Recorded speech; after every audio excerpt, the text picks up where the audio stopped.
बिस्मिल्लाहिर्रहमानिर्रहीम, अस्सलाम वालेकुम। वेलकम टू साबरा कुकिंग और आज मैं आपको बनाना सिखाऊंगी मज़ेदार किस्म की मलाई बोटी। तो मलाई बोटी बनाने के लिए हमें जिन अज्जा की ज़रूरत होगी तो चलते हैं, मुझे बताती हूँ मैं आपको क्या क्या चीज़ें हमें चाहिए होंगी। पहले हमने रख दिया, फ्लेम हमने ऑन कर दिया है और ये हमारा थोड़ा सा फ्लेम ये सूख जाए हमारा ये। और तो इसके अंदर हम शामिल करेंगे तकरीबन 1 कप के करीब ऑयल। ये मैक्सिमम हमारे पास 1 कप ऑयल है और हम इसको ऑयल को हम अच्छी तरह से हम इसको थोड़ा गर्म होने देंगे। अब हमारा ऑयल जो है वो तकरीबन गर्म हो चुका है जैसा कि आप देख रहे हैं। और अब इसमें मैं शामिल करूँगी तकरीबन 2 बड़ी मीडियम साइज़ की जो है प्याज है, 2 से तकरीबन 3 प्याज़ें हैं ये, और 2 ही बड़े मीडियम साइज़ के टमाटर, डबल के बड़े साइज़ के हैं ये, बड़े साइज़ का कह लें। और अब हम इन्हें इतना पकाएंगे कि ये अच्छी तरीके से जो है वो गल जाए और इनका जो कच्चापन है वो दूर हो जाए। अब हमने इसके अंदर ये देखें प्याज और टमाटर, ये प्याज और टमाटर की जो है वो कचाई निकल चुकी है। हमने तकरीबन इसे 3 से 4 मिनट तक हमने इसको इसमें अच्छी तरह से पका लिया है। और अब हम इसको इस ऑयल से सेपरेट कर लेंगे और ये ऑयल जो है हमारा वेस्ट नहीं होगा। हम इसी ऑयल के अंदर अपना चिकन फ्राई करेंगे। तो ये देखेंगे हमारा ये हम इसमें निकाल कर इसको हम ठंडा कर लेंगे और ठंडा करने के बाद हम इसे ग्राइंड कर लेंगे।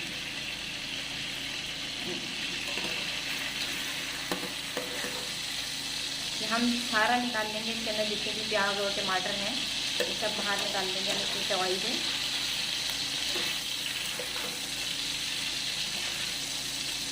तो ये हमारा ऑयल से तकरीबन ये सेपरेट हो चुका है और हम इसको ठंडा होने के लिए रख देंगे, फिर हम इसे ग्राइंड करेंगे। और अब मैं इसके अंदर डालूँगी ये चिकन, तकरीबन ये मेरे पास 1.5 किलो के लगभग ये मेरे पास चिकन है, ये मैं इसके अंदर शामिल कर दूँगी यहाँ।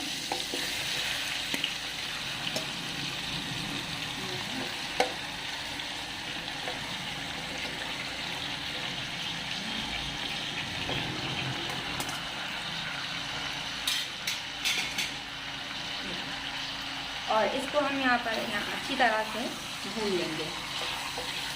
इस चिकन को हम तकरीबन हम इसे इतना भूनेंगे कि ये इसका कलर चेंज हो जाए और ये तकरीबन हम इसको 4 से 5 मिनट के लिए हम इसी ऑयल के अंदर इसे भूनेंगे।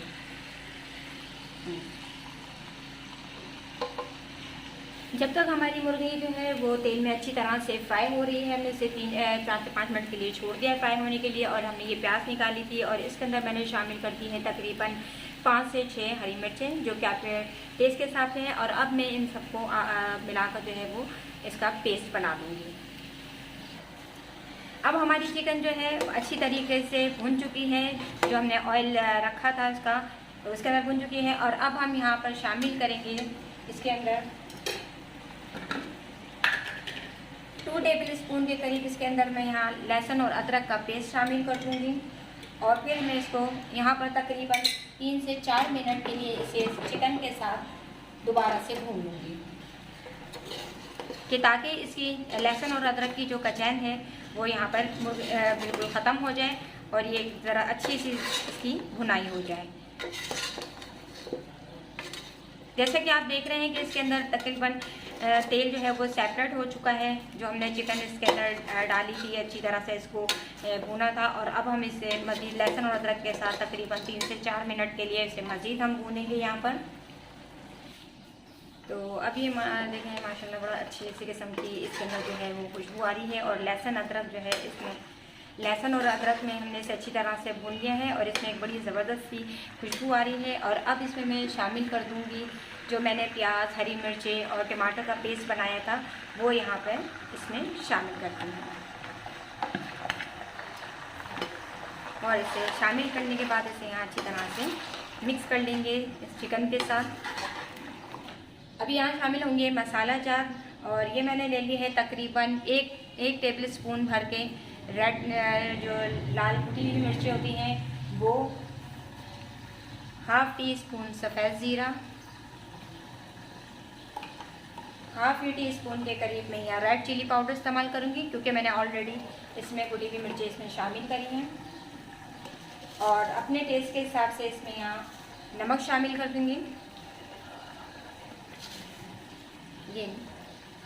ये तमाम मसाले ज़ात अब मैंने इसमें शामिल कर दिए हैं और इसे यहाँ पर मिक्स कर देंगे और इसे यहाँ तक भूनेंगे कि ये इसका तेल जो है वो सेपरेट हो जाए और ये अच्छी तरह से भुन जाए। तो ये हम तकरीबन इसको भूनेंगे, तकरीबन 4 से 5 मिनट हम इसे लगातार भूनेंगे ताकि ये इसका तेल भी सेपरेट हो जाए और मसाले जो है इसमें अच्छी तरह से मिक्स हो जाए। अब देखें हमारा मसाला तकरीबन यहाँ पे अच्छा खासा डन हो चुका है और इसका तेल जो है वो यहाँ पर रिलीज़ हो चुका है। और अब इसके अंदर मैं यहाँ पे शामिल करूँगी तकरीबन 100 ग्राम के करीब दही। ये मेरे पास 100 ग्राम दही है, मैंने यहाँ इसमें शामिल कर दी है।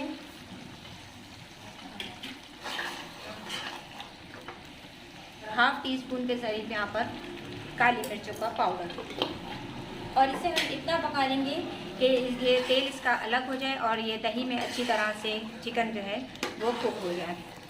तो तकरीबन हम इसे पकाएंगे तकरीबन 4 से 5 मिनट के लिए और 4 से 5 मिनट हम इसे अच्छी तरह से इसमें पका लेंगे और इसका तेल जो है वो अलग हो जाएगा। और मैं इसके अंदर यहाँ शामिल करूँगी हाफ टी स्पून के करीब पिसा हुआ गरम मसाला। इसके साथ साथ मैं शामिल कर दूँगी यहाँ पे कसूरी मेथी और अब हम इसे अच्छी तरह से यहाँ पे इसको भून लेंगे। और कसूरी मेथी शामिल करने के बाद हम इसे अच्छी तरह मिक्स कर लेंगे और इसका तेल सेपरेट होने तक इसे कुक कर लेंगे। तो लीजिए जनाब, हमारा जो है तेल बिल्कुल इसमें सेपरेट हो चुका है और अब मैं यहाँ पर अपने फ्लेम को ऑफ करूँगी और ऑफ़ करके अब मैं यहाँ पे शामिल करूँगी क्रीम। और अब मैं ये मेरे पास ऑल पर की क्रीम है, मैं यहाँ पर इसमें ये यहाँ पे शामिल कर दूँगी। ये पूरी 100 ग्राम है और ये मैंने इसमें यहाँ शामिल कर दी है। और इसको शामिल करने के बाद मैं तकरीबन इसे तकरीबन 2 से 3 मिनट में इसे यहाँ पर मज़ीद कुक कर लूँगी। तो देखिए माशाल्लाह कितनी अच्छी शक्ल इसकी निकल आई है और आप इसे ज़रूर ट्राई कीजिएगा और इसे टेस्ट कीजिएगा। आप लोगों को मुझे यकीन है इंशाल्लाह आपको ज़रूर पसंद आएगी। और मेरे चैनल को लाइक और सब्सक्राइब करना ना भूलिएगा और साथ में लगे हुए बेल आइकन को ज़रूर प्रेस कर दीजिएगा। और अब मैं इसे यहाँ तकरीबन 1 से 2 मिनट मज़ीद कुक करूँगी। तो इसके बाद जो है हमारा जो है मलाई बोटी चिकन जो है वो डन हो जाएगा। तो लीजिए जनाब, अब हमारी तैयार है गर्मा गर्म किस्म की मलाई बोटी। तो ये देखिए कितनी शानदार किस्म की है माशाल्लाह, इसका लुक भी कितना ज़बरदस्त आया है और आप इसको ज़रूर ट्राई कीजिएगा। इसे आप खाएंगे तो आपको यकीनन पसंद आएगी। तो मेरी रेसिपी देखने का आप लोगों का बहुत शुक्रिया। मेरे चैनल को लाइक और सब्सक्राइब करना ना भूलिएगा।